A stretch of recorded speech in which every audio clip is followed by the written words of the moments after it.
आज की इस गहन चर्चा में सभी सुनने वालों का बहुत बहुत स्वागत है।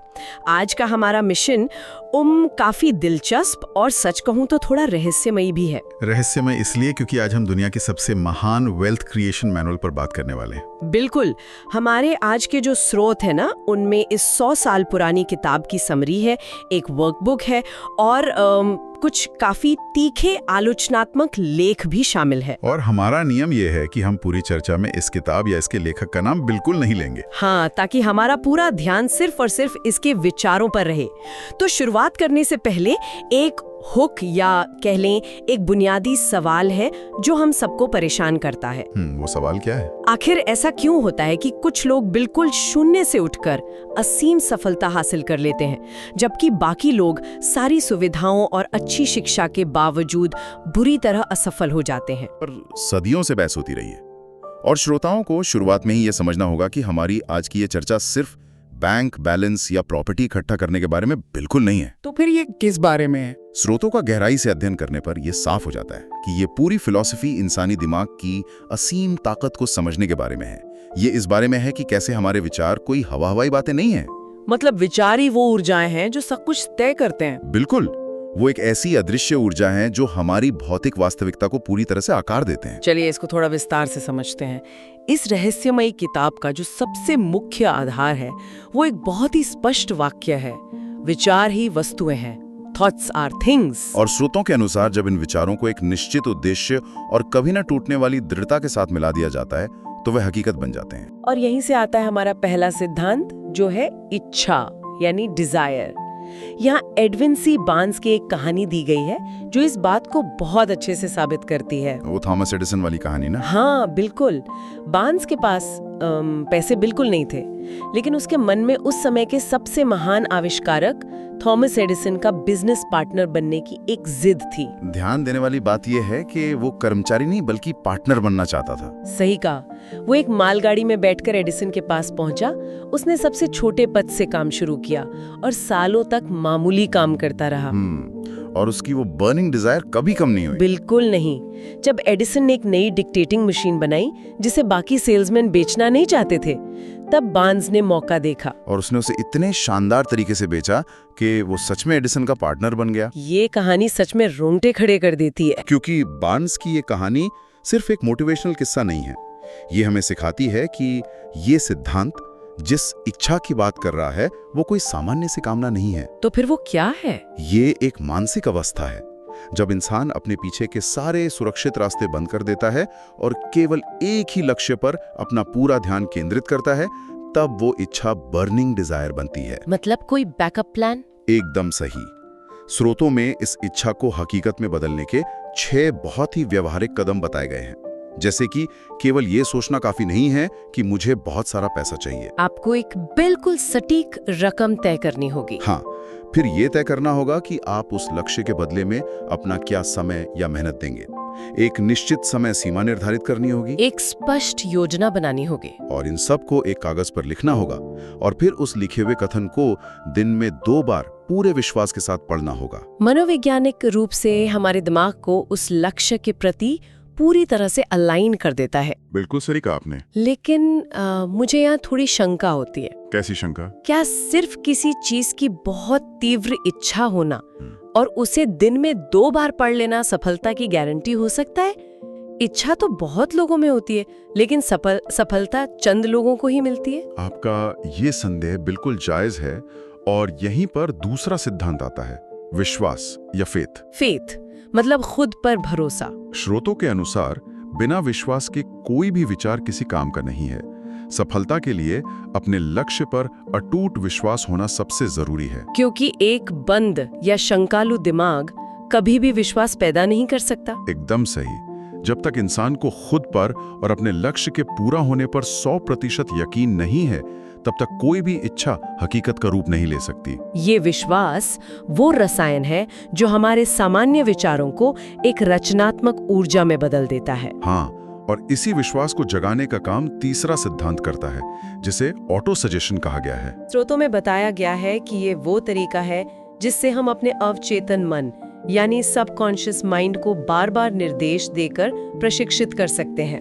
हमारा चेतन मन एक गार्ड की तरह काम करता है जो अक्सर बाहरी डरों और शंकाओं को अंदर आने देता है। लेकिन ऑटो सजेशन के जरिए हम उस गार्ड को पार करके सीधे अपने अवचेतन मन में वो विचार डाल सकते हैं जिन्हें हम सच करना चाहते हैं। यहाँ सबसे हैरान करने वाली बात यह है कि हमारा अवचेतन मन सही और गलत में कोई फर्क नहीं कर सकता। मतलब वो रचनात्मक और विनाशकारी विचारों को एक जैसा ही मानता है। हाँ, वो सिर्फ उन आवेशों का पालन करता है जो हम उसे देते हैं, चाहे वो आदेश डर पर आधारित हो या सफलता पर। अगर हम उसे लगातार डर और असफलता के विचार देंगे तो वो उसी डर को हमारी हकीकत बना देगा। बिल्कुल। और इसी कड़ी में स्रोतों ने एक और बहुत ही दिलचस्प सिद्धांत पेश किया है, विशेष ज्ञान या स्पेशलाइज्ड नॉलेज। इसमें एक बहुत बड़े स्टील उद्योगपति का उदाहरण दिया गया है ना? हाँ, जिसके पास स्टील बनाने की कोई तकनीकी जानकारी नहीं थी। ये बात सच में बहुत अटपटी लगती है। आज के इस टेक ड्रिवन युग में अगर किसी को अपनी ही इंडस्ट्री की बुनियादी तकनीकी जानकारी ना हो तो क्या कोई उस पर भरोसा करेगा? बिना तकनीकी जानकारी के दुनिया का सबसे बड़ा स्टील उद्योगपति बनना कैसे संभव है? यही सोच रही है ना आप? हाँ बिल्कुल। ये एक बहुत ही बेहतरीन सवाल है। दरअसल ये सिद्धांत ये नहीं कहता कि ज्ञान होना बुरी बात है। तो ये क्या कहता है? ये कहता है कि केवल सामान्य ज्ञान या जनरल नॉलेज से दौलत नहीं कमाई जा सकती। उस उद्योगपति के पास ऐसे विशेषज्ञों की एक पूरी टीम थी जो स्टील निर्माण के बारे में सब कुछ जानते थे। मतलब उसे खुद सब कुछ जानने की जरूरत नहीं थी। ज्ञान केवल तभी शक्ति बनता है जब उसे एक निश्चित योजना के तहत व्यवस्थित किया जाए। सफल होने के लिए एक लीडर को हर छोटी तकनीकी बात जानने की जरूरत नहीं है। उसे ये जानने की जरूरत है कि आवश्यक जानकारी कहाँ से मिलेगी और उन विशेषज्ञों को कैसे निर्देशित करना है। इसे एक मास्टरमाइंड की तरह काम करना कहते हैं। समझ गई। यानी लीडरशिप और विजन तकनीकी ज्ञान से ज्यादा महत्वपूर्ण है। इसके बाद स्रोतों में 5वें और 6ठे सिद्धांत की बात की गई है, जो है कल्पना और संगठित योजना। दिमाग को एक वर्कशॉप कहा गया है जहां 2 प्रकार की कल्पनाएं काम करती हैं।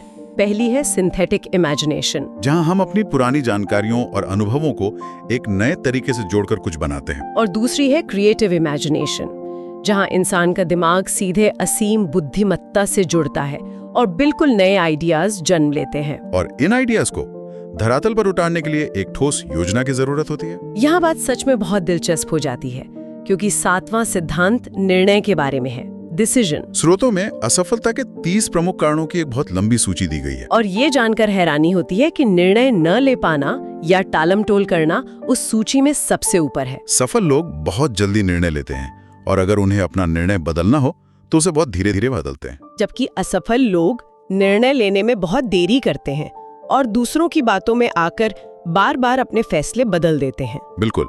और निर्णय लेने के बाद जिस चीज की सबसे ज्यादा जरूरत होती है वो है 8वां सिद्धांत, दृढ़ता या परसिस्टेंस। बिना दृढ़ता के अच्छे से अच्छा निर्णय भी एक दिन दम तोड़ देता है। असफलता आने पर बीच रास्ते में ही छोड़ देने की आदत सबसे खतरनाक है। इस दृढ़ता के विषय पर स्रोतों में आर्यू डार्बी की जो कहानी दी गई है वो बहुत ही प्रभावशाली है। हाँ, डार्बी और उनके चाचा वाली कहानी। उन्हें सोने की खदान खोजने का जुनून सवार हुआ था। उन्होंने खुदाई शुरू की और शुरुआत में उन्हें सोने की एक लकीर मिली भी। उन्होंने मशीनें मंगवाई, काम तेज किया, लेकिन अचानक उस सोने की लकीर गायब हो गई। उन्होंने बहुत खुदाई की, लेकिन जब कुछ नहीं मिला तो निराश होकर उन्होंने सारी मशीनें एक कबाड़ी को बेच दी और हार मानकर लौट गए। लेकिन उस कबाड़ी ने समझदारी दिखाई। उसने एक माइनिंग इंजीनियर को बुलाया। इंजीनियर ने फॉल्ट लाइंस की कैलकुलेशंस की और बताया कि डार्बी जहां से वापस लौटे थे, असली सोना वहां से सिर्फ 3 फीट की दूरी पर था। सिर्फ 3 फीट? उस कबाड़ी ने वहां से करोड़ों का सोना निकाला। डार्बी की ये कहानी एक मास्टर क्लास है। डार्बी ने बाद में बीमा के क्षेत्र में बहुत बड़ा मुकाम हासिल किया, क्योंकि उन्होंने उस 3 फीट वाली गलती से एक बहुत बड़ा सबक सीख लिया था। वो सबक ये था कि जब कोई ग्राहक ना कहता है तो उसका मतलब हार मान लेना नहीं होता। इस कहानी का विश्लेषण करते हुए स्रोत बताते हैं कि असफलता अक्सर भेष बदल कर आती है।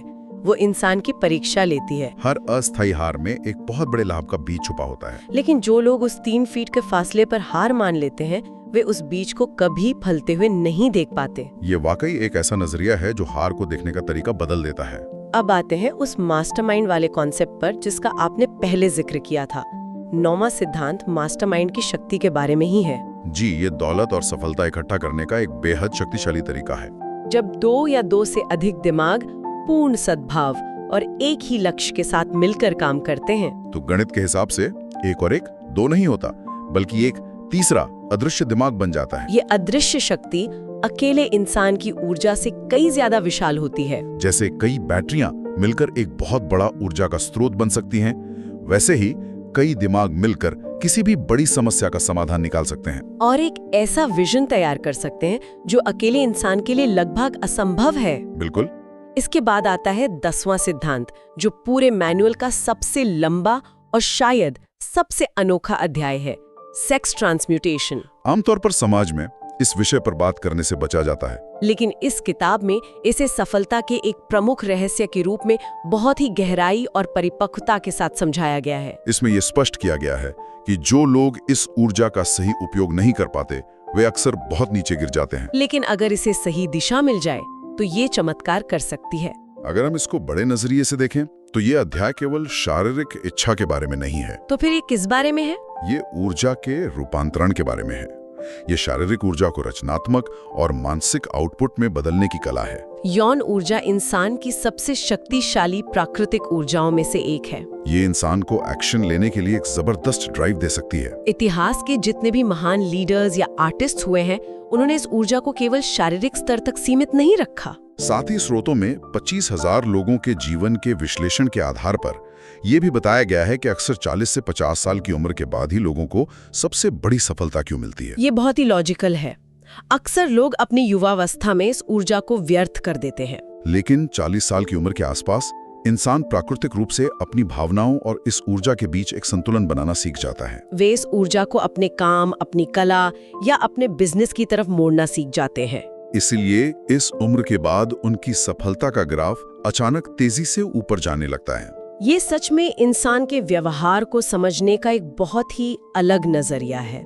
चलिए अब 11वें और 12वें सिद्धांत की बात करते हैं, जो हमारे अवचेतन मन और मस्तिष्क से जुड़े हैं। किताब के अनुसार हमारा दिमाग सिर्फ सोचने का एक अंग नहीं है, बल्कि एक बहुत ही शक्तिशाली ब्रॉडकास्टिंग और रिसीविंग स्टेशन की तरह काम करता है। यह विचारों की तरंगों को ब्रह्मांड में भेजता और वहां मौजूद अन्य तरंगों को ग्रहण भी करता है। और इसी मस्तिष्क की ब्रॉडकास्टिंग शक्ति से जुड़ा है 13वां सिद्धांत, छठी इंद्रिय या सिक्स्थ सेंस। इसे ज्ञान के मंदिर का दरवाजा कहा गया है। स्रोतों के अनुसार ये कोई ऐसी चीज नहीं है जिसे कोई कोर्स करके सीखा जा सके, बल्कि जब इंसान बाकी के सभी 12 सिद्धांतों पर मास्टरी हासिल कर लेता है, तब ये छठी इंद्रिय अपने आप काम करने लगती है। इसी के जरिए अचानक प्रेरणा, नए विचार या आने वाले खतरों की चेतावनियां हमारे दिमाग में एक फ्लैश की तरह आती हैं। ये इंसान को असीम बुद्धिमत्ता से सीधे जोड़ती है। लेकिन इन सब सिद्धांतों को लागू करने के रास्ते में कुछ बहुत बड़ी मानसिक बाधाएं भी हैं। किताब के अंत में डर के 6 भूतों का बहुत विस्तार से जिक्र किया गया है। ये डर है गरीबी का डर, जो शायद दुनिया में सबसे ज्यादा आम है। आलोचना का डर, जो इंसान को कुछ भी नया या अलग करने से रोकता है, क्योंकि लोग क्या कहेंगे। बीमारी का डर, किसी का प्यार खोने का डर, बुढ़ापे का डर और सबसे अंत में मौत का डर। स्रोतों का कहना है कि ये सभी केवल मानसिक अवस्थाएं हैं, कोई ठोस हकीकत नहीं। लेकिन ये मानसिक बाधाएं इंसान की कल्पना शक्ति और आत्मविश्वास को पूरी तरह से पंगु बना देती हैं। बिल्कुल, डर केवल तभी हम पर हावी होता है जब हम उसे अपने दिमाग में जगह देते हैं। इंसान का दिमाग एक समय में या तो सकारात्मक भावनाओं से भरा हो सकता है या नकारात्मक डरों से। दोनों एक साथ मौजूद नहीं रह सकते। जब तक इन डरों पर काबू नहीं पाया जाता, कोई भी सिद्धांत पूरी तरह से काम नहीं कर सकता। इस पूरी चर्चा का सबसे महत्वपूर्ण हिस्सा है, स्रोतों में एक कोच के ईमेल संवाद का बहुत ही प्रासंगिक जिक्र है, जहां उस रहस्य को बहुत स्पष्ट शब्दों में समझाया गया है। कुछ लोगों को लगता है कि रहस्य सिर्फ एक कार्ड पर अपना लक्ष्य लिखकर उसे जेब में रखना है। लेकिन वो केवल एक टूल है, रहस्य नहीं। असली रहस्य है माइंड ओनरशिप, यानी अपने दिमाग पर अपना पूरा अधिकार स्थापित करना और अपनी जिंदगी की 100% जिम्मेदारी लेना। जब इंसान ये समझ लेता है कि वो परिस्थितियों, किस्मत या दूसरों की चालों का शिकार नहीं है, बल्कि वो अपने विचारों और अपनी हकीकत का खुद निर्माता है, तब वो असली शक्ति को प्राप्त करता है। मेरे रहस्य इस बारे में है कि सुनने वाले अपने दिमाग को किसी भी बाहरी प्रभाव या डर से मुक्त रखें और अपनी सोच को पूरी तरह से अपने नियंत्रण में रखें। यही वो छिपा हुआ संदेश है जो इंसान को असहाय महसूस करने वाली मानसिकता से बाहर निकालता है। ये एक बहुत ही सशक्त और आजाद करने वाला विचार है। लेकिन श्रोताओं, हमारी ये चर्चा किसी किताब के सिर्फ गुणगान करने तक सीमित नहीं है। हाँ, हमारे पास जो स्रोत हैं, उनमें एक बहुत बड़े विवाद का भी स्पष्ट रूप से उल्लेख किया गया है, जिसके बारे में बात करना एक निष्पक्ष विश्लेषण के लिए बेहद जरूरी है। स्रोतों के अनुसार कुछ आलोचकों का ये सख्त दावा है कि इस किताब का लेखक कभी उस मशहूर अरबपति स्टील उद्योगपति से मिला ही नहीं था, जिसके कहने पर ये किताब लिखने और रिसर्च करने का दावा किया जाता है। जी हाँ, ये एक बहुत बड़ा विवाद है। आलोचकों का कहना है कि लेखक ने केवल उन अमीर लोगों के मरने के बाद उनके बारे में मनगढ़ंत बातें लिखी। उनका तर्क है कि उस अरबपति की किसी भी आधिकारिक बायोग्राफी या सीधे लेखों में इस लेखक का कोई जिक्र नहीं मिलता। उनके अनुसार ये पूरी कहानी केवल किताब को एक प्रामाणिक रूप देने और उसे बेचने का एक मार्केटिंग तरीका थी। और यहाँ हम स्पष्ट कर दें कि हम किसी भी पक्ष का समर्थन नहीं कर रहे हैं, न ही लेखक का बचाव कर रहे हैं और न ही आलोचकों का। हमारा काम केवल उन स्रोतों में दी गई जानकारी को पूरी निष्पक्षता के साथ सुनने वालों के सामने रखना है। अब ये श्रोताओं को खुद अपने विवेक से तय करना है कि वे इस विवाद को किस नजरिए से देखते हैं और इन 13 सिद्धांतों से वे अपने व्यक्तिगत जीवन के लिए क्या सकारात्मक सीख लेना चाहते हैं। इससे एक बहुत महत्वपूर्ण सवाल खड़ा होता है। अगर हम एक पल के लिए इस किताब के आसपास के सभी विवादों और ऐतिहासिक दावों को एक तरफ रख दें और केवल इसके बुनियादी दर्शन पर ध्यान दें, तो एक बहुत ही गहरा विचार सामने आता है। मैं सुनने वालों के लिए एक अंतिम विचार छोड़ना चाहूंगा जो इन स्रोतों में सीधे तौर पर नहीं लिखा है, लेकिन आज के समय में इस पूरी चर्चा को एक नया मोड़ देता है। अगर ये सच है कि हमारे विचार ही हमारी भौतिक वास्तविकता को आकार देते हैं, तो आज के सोशल मीडिया और आर्टिफिशियल इंटेलिजेंस के दौर में, जहां हमारे विचार रोजाना एल्गोरिदम, न्यूज फीड्स और स्क्रीन्स द्वारा बहुत सूक्ष्म तरीके से नियंत्रित और प्रभावित हो रहे हैं, क्या हम वाकई अपनी हकीकत खुद बना रहे हैं या कोई कोड हमारे लिए हमारी हकीकत लिख रहा है? क्या आज के समय में माइंड ओनरशिप बनाए रखना 100 साल पहले के मुकाबले कहीं ज्यादा मुश्किल नहीं हो गया है? इस पर जरूर विचार करें। क्या शानदार और सोचने पर मजबूर कर देने वाला नजरिया है। ये वाकई एक ऐसा सवाल है जो इस 100 साल पुरानी फिलॉसफी को सीधे आज के डिजिटल युग से जोड़ देता है। मुझे भी यही लगता है। इस लंबे और बेहद ज्ञानवर्धक ऑडियो बुक समरी और चर्चा को पूरे धैर्य के साथ अंत तक सुनने के लिए सभी श्रोताओं का दिल से बहुत बहुत धन्यवाद। हमने आज जाना कि कैसे हमारे विचार एक ऐसी शक्ति है जो हमारी हकीकत बन सकते हैं, बस जरूरत है उन्हें सही दिशा देने की और अपने दिमाग का पूरा कंट्रोल अपने हाथों में रखने की। श्रोताओं से मेरा विनम्र अनुरोध है कि वे दुनिया के महान लेखकों की ऐसी ही और शानदार बुक समरीज और ज्ञानवर्धक चर्चाओं के लिए हमारे साथ लगातार जुड़े रहें, सीखते रहें, अपने विचारों को शक्तिशाली बनाते रहें और जीवन में हमेशा आगे बढ़ते रहें।